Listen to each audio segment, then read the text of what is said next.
एक जानब तो पाकिस्तान तहरीक इंसाफ के रहनुमाओं को सजाएं हो रही हैं, दूसरी जानब मरी में मुस्लिम लीग नवाज की एक अहम बैठक हुई और कहा यह जा रहा है कि पंजाब और वफाकी हुकूमत के दरमियान भी कुछ थोड़ी बहुत तल्खियाँ हैं। बिलखुसूस जो वफाक में MNAs हैं मुस्लिम लीग नवाज के, वो ये समझ रहे हैं कि पंजाब हुकूमत उनको फैसिलिटेट नहीं कर रही और जब से ये हुकूमत बनी है तभी से ये सिलसिला शुरू है। MPAs समहाउ उनके मसाइल हल हो रहे हैं लेकिन MNAs को उस तरीके से फैसिलिटेट नहीं किया जा रहा पंजाब में। प्रोग्राम के हिस्से में इस पर गुफ्तगू करेंगे। फिर 27वीं आइनी तरमीम के हवाले से जो चैम गोइयाँ हो रही हैं उनमें हकीकत क्या है, इस पर भी प्रोग्राम में गुफ्तगू करेंगे। और इसके लिए मुझे ज्वाइन किया है इस्लामाबाद से वीडियो लिंक पर हुज़ैफ़ा रहमान साहब ने, वज़ीर ममलिकत हैं, मुस्लिम लीग नवाज़ के सीनियर रहनुमा हैं। हुज़ैफ़ा भाई बहुत शुक्रिया आपका, अपने प्रोग्राम के लिए वक्त निकाला। बजन सबसे पहले बताइएगा, मरी में मियाँ साहब ने अपनी सरबराही में बड़ों के साथ सर जोड़े हैं और कहा जा रहा है कि कुछ तल्खियाँ हैं पंजाब और वफाक के दरमियान और MNAs बिलखुसूस, ये तो मैं पर्सनली भी जानता हूँ, आपके बहुत से MNAs वो भी ये शिकवा करते हैं कि पंजाब हुकूमत हमें फैसिलिटेट नहीं कर रही। तो कोई कल मामला सेटल हुए? जी, पहली बात तो ये कि आपके सवाल के दो हिस्से हैं, उसको मैं जी दोनों हिस्सों को एड्रेस करूंगा। पहला हिस्सा तो ये कि कल की मीटिंग, उसमें वो MNAs या MPs की ग्रीवेंसेस या उनको पंजाब हुकूमत जो है वो अकोमोडेट नहीं कर रही, ये तो एजेंडा ही नहीं था। जी कल की मीटिंग से वन नुकाती एजेंडा था, जिनका इलेक्शन, जिन हलकों में इलेक्शन शेड्यूल आया है, 3 हलके हैं, उनके हवाले से पार्टी के जो सीनियर अकाबरीन सर जोड़कर बैठे हैं। उससे पहले 2 दिन पहले जो है पंजाब की जो हमारी तंजीमी पार्टी है उसकी मीटिंग हुई थी। जी उन्होंने अपनी रिकमेंडेशंस जो है वो पार्टी के जो लीडरान हैं उनके सामने रखी हैं और उसमें ये फैसला होना था कि किन किन लोगों को टिकट्स देनी है। बल्कि उस दौरान किसी रहनुमा ने ये कहा कि पंजाब के बाकी हलके जो है वो भी खाली हुए हैं, तो उन हलकों का भी डिस्कस कर ले रहे। तो मियां मोहम्मद नवाज शरीफ साहब जो हमारे कायद भी हैं, पार्टी के सदर भी हैं, सरबराह हैं, उन्होंने कहा कि नहीं, जिन हलकों में शेड्यूल नहीं आया उनको आज डिस्कस भी नहीं किया जाएगा। बाकी जो आपका दूसरा हिस्सा है, इसमें कोई दो राय नहीं है। जाहिर है, जब भी मरकज और सूबे में एक ही जमात की हुकूमत हो तो कुछ लोगों को गिले शिकवे रहते हैं। मरकज के लोगों को सूबे से रहते हैं, सूबे के लोगों को मरकज से रहते हैं, और यहाँ भी कुछ गिले शिकवे होंगे। और उस हवाले से जाहिर है शिकायत कुछ हमारे पास आती होंगी, कुछ हमारी शिकायत सूबे में जाती होंगी, और हम आपस में मिलकर उन्हें एड्रेस भी करते रहते हैं। लेकिन कोई ऐसी बात नहीं है कि कुछ MNAs बिल्कुल नाराज या नाला हैं कि मरियम नवाज साहिबा उनके काम नहीं कर रही, या कुछ MPs नाला है कि मरकज उन्हें अकोमोडेट नहीं कर रहा। शिकवे शिकायतें होती हैं और वो केस टू केस जो है एड्रेस भी की जाती हैं, और उन्हें हम एड्रेस कर भी रहे हैं। अभी मरियम नवाज साहिबा ने, जो आपका सूबे का ADP है, उसके अंदर बगैर किसी तफरीक के तमाम MPs को 2 गांव दिए हैं, 40 किलोमीटर की सड़कें दी हैं। प्राइम मिनिस्टर साहब ने तमाम MNAs को जो पंजाब से हैं 25 करोड़ रुपए की ग्रांट दी है। तो ये सारी चीजें बिला तफरीक हम कर रहे हैं। बाकी ज़ाहिर है ट्रांसफर पोस्टिंग के इश्यूज आते हैं, कभी कभार किसी पटवारी का, किसी SHO का कोई और चीज आ जाती है, तो ज़ाहिर है MNAs पे इख्तलाफ होता है। लेकिन हमारी जो सूबाई और मरकजी हुकूमत है, दोनों मिलजुल कर आपस में काम कर रही है। अच्छा हुज़ैफ़ा भाई, और जो भी आप ये जो इशू टू इशू आप कह रहे हैं कि उनको हल करने की कोशिश की जा रही है, मुझे आपके कुछ MNAs ने ये भी कहा है कि हमें तो यहाँ तक कहा गया कि अगर पंजाब में कोई काम है तो PMO से आपने रब्ता ही नहीं करना, यहाँ से कोई फ़ोन नहीं करवाना, अगर आप चाहते हैं काम हो तो डायरेक्टली कोशिश करें, इधर से फ़ोन मत करवाएं। नहीं, ये बिल्कुल गलत बात है। मुझे तो जब भी कोई पंजाब में काम होता है मैं तो PMO से ही फोन कराता हूँ। और प्राइम मिनिस्टर ऑफिस के अंदर डॉक्टर सैयद तौकीर शाह साहब जो है वो, उन्होंने पोजीशन संभाली है। एक ब्यूरोक्रेट के बाद वो एक सियासी पोजीशन को देख रहे हैं। बाकी एक टीम है जिसमें तलहा बरकी हैं, राना मुबशिर साहब हैं, सारे लोग सियासी लोग काम को देखते हैं। और इन्हीं के फोन पर पंजाब में हमारी इज्जत भी होती है, हमारे काम भी होते हैं। और मैं नहीं समझता कि इस तरह की परसेप्शन बनाई जाए, इस तरह का नैरेटिव बिल्ड किया जाए। अगर किसी MNA ने बात की, उसकी अपनी जाती राय जरूर होगी, और मैं समझता हूँ कि अगर ऐसी बात की तो करनी नहीं चाहिए, क्योंकि हमारे बेशतर काम जो है वो पंजाब में मरकज से फोन कराकर ही होते हैं। और अगर कोई मरकजी हुकूमत में किसी का काम हो, तो हम अगर अपने किसी डिपार्टमेंट को बताएं, अपने किसी फेडरल सेक्रेटरी को बताएं कि हमारे किसी MPA का काम है, वो उसको जो है बड़ा जो है खंदा पेशानी से करके खुश होते हैं कर कर।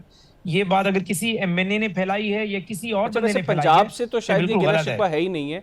पंजाब के लोग शायद इस तरह गिले शिकवा नहीं कर रहे कि उनको वफाक में कोई प्रॉब्लम्स आ रही हैं। बुनियादी तौर पर वफाक के लोगों को ज़्यादा मसला है कि पंजाब उनको फैसिलिटेट नहीं कर रहा।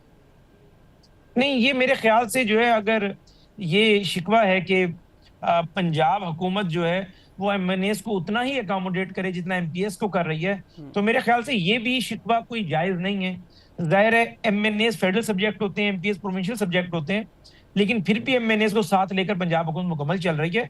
और इस तरीके की मैं समझता हूं कि मेरे पास तो कोई मालूमात नहीं है बिल्कुल ठीक हो गया। कि आपके एमएनएस जो हैं वो शिकवे शिकायतें लेकर हमारे पास आ रहे हैं कि हमें पंजाब में कोई इज्जत नहीं दी जा रही। बिल्कुल ठीक। अगर कोई एमएनए ऐसा कर रहे हैं तो जाती राय है और ये नहीं करना चाहिए। पार्टी में नाइत्तफाकी या पार्टी में इस तरीके तफरका डालने की जो भी कोशिश करेगा तो ज़ाहिर है फिर उसे पार्टी डिसिप्लिन का सामना करना पड़ेगा। नहीं, वैसे अगर किसी के प्रॉब्लम्स हल नहीं हो रहे तो उसके ऊपर अगर वो शिकवा कर भी देता है तो उसमें पार्टी डिसिप्लिन किधर आ नहीं जाता नहीं है? नहीं नहीं नहीं नहीं, वो हमसे करे शिकवा, अच्छा पार्टी ठीक के हो अंदर गया। करे, कायदीन से ठीक करे, हो गया। अच्छा प्राइम उज़ैफा भाई मिनिस्टर ये साहब से बताइएगा। करे, principal secretary to PM ji doctor ठीक हो तौकीर गया, शर्मा, मैं आपका एडवाइजर टू पॉइंट पीएम, समझ गया उनसे हूँ। करे। मैं आपका लेकिन वो शिकवा अगर आप हैदर याद खान साहब से करना है या उज़ैफा रहमान से किसी निजी महफिल में बैठ के 10 एंकरों की मौजूदगी में करना है तो अपने घर की बात तो बाहर नहीं की जाती ना जी। ठीक हो गया। मुझे भी जमात से शिकवे शिकायतें होंगी लेकिन बंद कमरे में जमात के एप्रोप्रिएट फोरम पे वो करना चाहिए। बिल्कुल ठीक हो गया। हो सकता है बंद कमरों में ना उनके मसाइल हल हो रहे हो तो वो इस नहज तक पहुंची हों। बहरहाल मोहम्मद अली दुरानी साहब उज़ैफा भी गुज़िश्ता दिनों हमारे प्रोग्राम में थे। उनका ये ख्याल है कि नवाज़ शरीफ साहब मौजूदा हुकूमत की कारकर्दगी से खुश नहीं है और मियाँ साहब को ये लगता है कि मौजूदा हुकूमत की कारकर्दगी की वजह से और जिस तरीके से मामला चल रहे हैं उनकी सियासत भी ख़त्म हो रही है, उनकी पार्टी को भी ठीक ठाक नुकसान हो रहा है। आपकी क्या राय है इस पर? जी, मैं दो बातें आपके गोश गुजार करूंगा इंतहाई जिम्मेदारी से। बल्कि आप ये समझें कि मुझे वजीर आजम, साबिक वजीर आजम, हमारे कायद सदर पार्टी मियाँ नवाज शरीफ साहब ने बात खुद बताई है। आप यानी मैं इस जिम्मेदारी से बात कर रहा हूँ। मियाँ नवाज शरीफ साहब बिल्कुल हमारी कारकर्दगी से ना सिर्फ मुतमईन हैं बल्कि वो समझते हैं कि फेडरल गवर्नमेंट ने जिस तरीके से इकोनॉमी को खड़ा किया है और जिन चैलेंजेस से निपटी है, बिजली की कीमतें जिस तरीके से कम की हैं, वो कहते हैं कि इसकी तवक्को नहीं थी। यानी लगता था कि 5 साल बाद होंगी ये चीजें, लेकिन 1 साल के अरसे में इस तरीके से आपने मार्कअप 23 से 11% पर ले आए। रिजर्व्स आपके 4 अरब डॉलर से 19 अरब डॉलर के फ्लक्चुएट कर रहे हैं। इस तरीके से महंगाई बढ़ने की शरह जो है वो 0% पर आ गई है, ऑलमोस्ट 38% से। तो मियाँ नवाज शरीफ साहब बहुत खुश हैं। ये फेडरल गवर्नमेंट की मैं बात आपसे कर रहा हूँ। और सूबे के हवाले से वो समझते हैं कि मरियम नवाज साहिबा ने जो इनिशिएटिव शुरू किए हैं, जिस एनर्जी से वो काम कर रही हैं, तो वो सूबाई और मरकजी हुकूमती कारकर्दगी बिल्कुल मुतमईन है। और पार्टी में पत्ता भी नवाज शरीफ साहब की मर्जी के बगैर नहीं हिल सकता। अगर कोई बंदा सही काम ना कर रहा हो, उसका किबला दुरुस्त ना हो और वो गलत काम कर रहा हो या आवाम को रिलीफ देने के हवाले से मियाँ नवाज शरीफ साहब की हिदायत को जो है वो ओवरलुक कर रहा हो, तो ये मुमकिन ही नहीं है कि वो हुकूमत का हिस्सा रहे या वो हुकूमत में बैठा रहे। बिल्कुल ठीक। ये पार्टी जो है वो मियाँ नवाज शरीफ के दम से है और मियाँ नवाज शरीफ ही मुस्लिम लीग नून है। तो ये जो भी बात करते हैं कि मियाँ नवाज शरीफ साहब मुतमईन नहीं है या कोई मियाँ साहब नाराज हैं, बिल्कुल गलत है। मियाँ साहब मुकम्मल इस हुकूमत को गाइड कर रहे हैं और मियाँ नवाज शरीफ साहब के तमाम अहकामात और तमाम इंस्ट्रक्शंस को हम मनवन फॉलो करते हैं।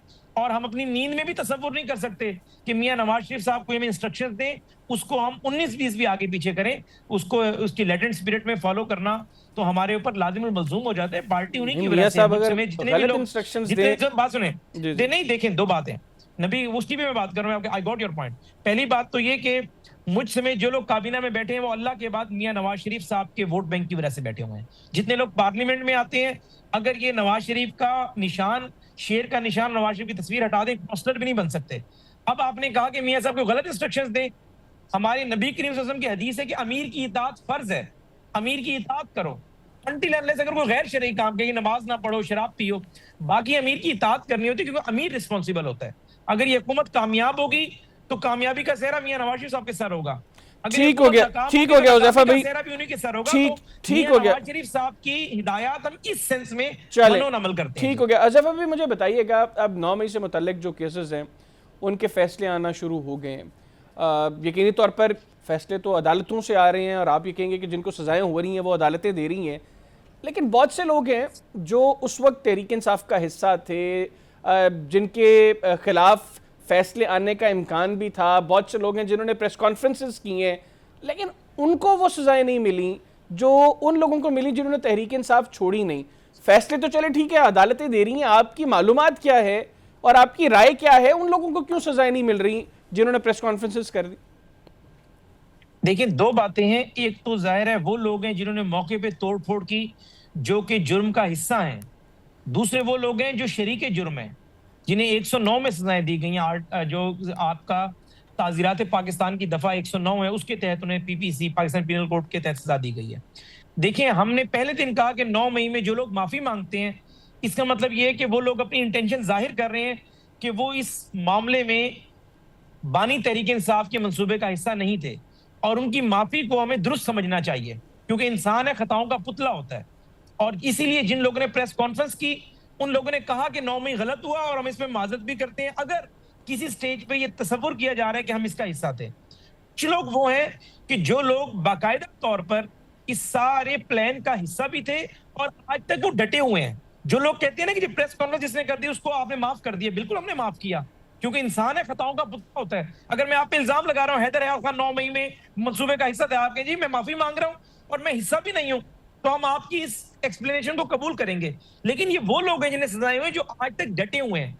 जो लोग ये कहते हैं कि सानिया 9 मई ठीक हुआ, इमरान के रिएक्शन में हुआ, और इन लोगों से भी में से भी कुछ लोग अगर माफी मांगते हैं और हाई कोर्ट इनकी माफिया कबूल कर लेती हैं और ये समझती है कि मौके पे ना ये जीएचक्यू में मौजूद थे, ना ये तोड़फोड़ में मौजूद थे, ना कोर कमांडर हाउस के अंदर दाखिल हुए, लेकिन जिस मंसूबा साजी का इन पर इल्जाम लगाया गया है, ये उस मंसूबा साजी को गलत समझते हैं। वैसे और ये लोग कहते हैं बाय कि द वे सवाल है हुजैफा भाई, जी, जो लोग मौजूद ही नहीं थे वो माफी किस चीज की मांगे? मैं आपको बता रहा हूँ खान साहब, आप माशाल्लाह बड़े पढ़े लिखे एंकर हैं, लेकिन मेरे ख्याल से कानून की बात मैंने आपको की, आप समझ नहीं सके। मैंने कहा उन्हें आपकी ताज़ीरात पाकिस्तान की दफा 109 होती है मुशावरत। जी जुल्फिकार अली भुट्टो साहब मर्डर में इन्वॉल्व नहीं थे, लेकिन वो कहते हैं वो प्लानिंग थी 109 की।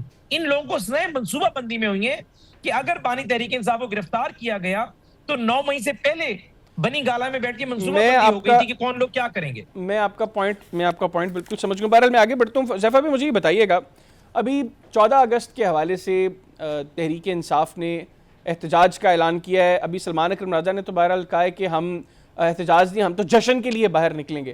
तो अगर तहरीक इंसाफ के लोग निकलते हैं जश्न के लिए बाहर, तो हुकूमत को कोई मसला तो नहीं होगा? देखिए जी, तहरीक इंसाफ का माजी का ट्रैक रिकॉर्ड बहुत खराब है। 2014 से ये पुरअमन एहतजाज के बहाने आते हैं, पार्लियामेंट में घुस जाते हैं, पीटीवी पे हमले करते हैं, फिर ये एहतजाज के बहाने जीएचक्यू के अंदर हमलावर हो जाते हैं, कोर कमांडर के घरों में घुस जाते हैं, फिर ये एहतजाज करते हैं तो इस्लामाबाद के अंदर खून की होली खेलने के लिए एक सूबे के वजीर आला की पूरी सपोर्ट के साथ आ जाते हैं। तो ये सारे वो ट्रैक रिकॉर्ड हैं जो कि रियासत को मजबूर करते हैं कि इन्हें शक की निगाह से देखें और बर वक्त हम इकदाम करें ताकि ये रियासत की रिट को दोबारा चैलेंज ना करें। अगर कोई जमात पुरअमन एहतजाज करना चाहे या पुरअमन रैली निकालना चाहे या जश्न आज़ादी के जश्न के अंदर अपनी कोई छोटी मोटी चीज रियासत को रजिस्टर्ड कराना चाहे, तो रियासत को भी बड़ा दिल करना चाहिए। लेकिन मकसद इनका जो माजी में रहा है, जिस तरीके से इन्हें इंतशार फैलाया है, रियासत की रिट को चैलेंज किया है, रियासत की अलामती इमारतें जो हैं उन पर हमला आवर हुए हैं, सुप्रीम कोर्ट के बाहर शलवारें लटकाई हैं, जो कुछ ये करते रहे, कोर कमांडर हाउस को इन्होंने तोड़फोड़ का निशाना बना दिया, मियां वाली में जहाजों को निशाना बनाने तक ये पहुंच गए, दीवारें गिराकर एयरबेस की। तो इसलिए जाहिर है अगर ये 14 अगस्त की आड़ में कोई ऐसी चीज करना चाहेंगे तो रियासत बहुत सख्ती से निपटेगी। और हम किसी को भी इजाजत नहीं देंगे कि पूरी दुनिया को ये मैसेज जाए कि 14 अगस्त की इस जश्न के दिन कोई पाकिस्तान में तफरीक है, या हम 2 कौमें हैं, या कोई हम 3 कौमें हैं, हम 1 कौम है। किसी ने अगर कोई एहतजाज भी करना है या कोई अपनी रैली निकालनी है तो किसी और दिन का इंतखाब जरूर करे। ये डिप्लोमेसी ना अपनाए कि 90% पाकिस्तानी तो वैसे ही सड़कों पर होंगे और हम बाहर निकल आएंगे और हम शो करेंगे कि पूरा हमारा शो था। अगर इस तरह करेंगे तो चाहे सलमान अकरम राजा हो चाहे कोई और हो, फिर रियासत सख्ती से निपटेगी। और मेरे ख्याल से 14 अगस्त का हमें एहतराम करना चाहिए और हमें एक मुत्तहिद होकर, एक कौम बनकर 14 अगस्त के अकीदत और एहतराम में पूरी दुनिया को हम बताएं कि हम एक जिंदा कौम है, ना कि हम अपने सियासी पॉइंट स्कोरिंग करें इस दिन। Thank you very